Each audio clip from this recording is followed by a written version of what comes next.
Chapter 2, Sejarah Perkembangan Filsafat Ilmu.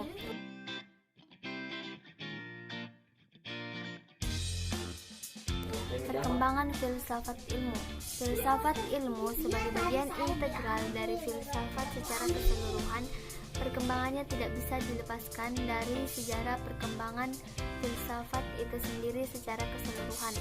Menurut Lincoln Kuba, sebagian dikutip oleh Ali Abdul Asim, bahwa kita mengenal 3 babakan perkembangan paradigma dalam filsafat ilmu di Barat, yaitu era pra-positivisme, era positivisme, dan era pasca modernisasi.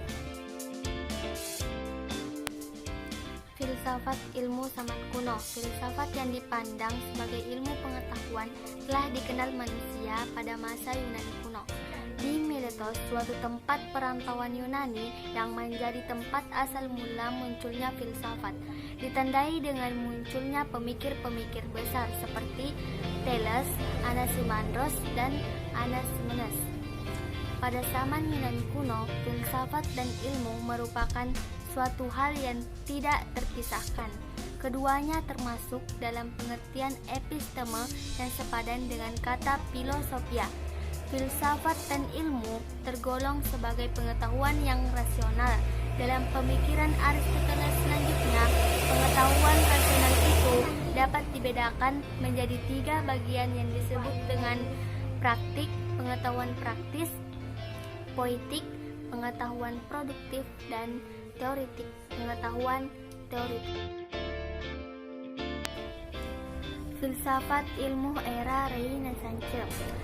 Memasuki masa Renaissance, otoritas Aristoteles tersisihkan oleh metode dan pandangan baru terhadap alam yang biasa disebut Copernican Revolution, yang dipelopori oleh sekelompok saintis antara lain Copernicus, Galileo Galilei, dan Isaac Newton, yang mengadakan pengamatan ilmiah serta metode-metode ilmiah tentang eksperimen atas dasar yang kukuh.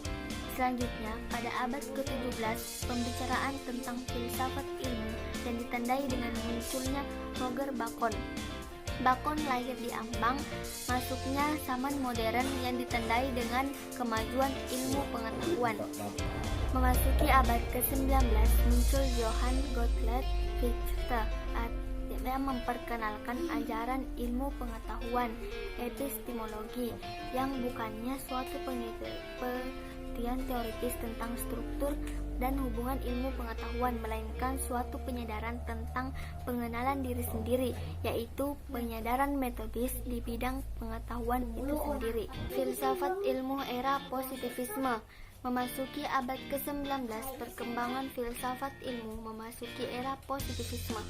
Positivisme adalah aliran filsafat yang ditandai dengan evaluasi yang sangat terhadap ilmu dan metode ilmiah. Aliran filsafat ini berasal pada abad ke-19. Pada abad ke-20, tokoh-tokoh positivisme membentuk kelompok yang dikenal dengan lingkaran Wina, di antaranya Gustav Beckmann, Rudolf Carnot, Philipp Frankenhardt, Otto Neuron, dan Maurice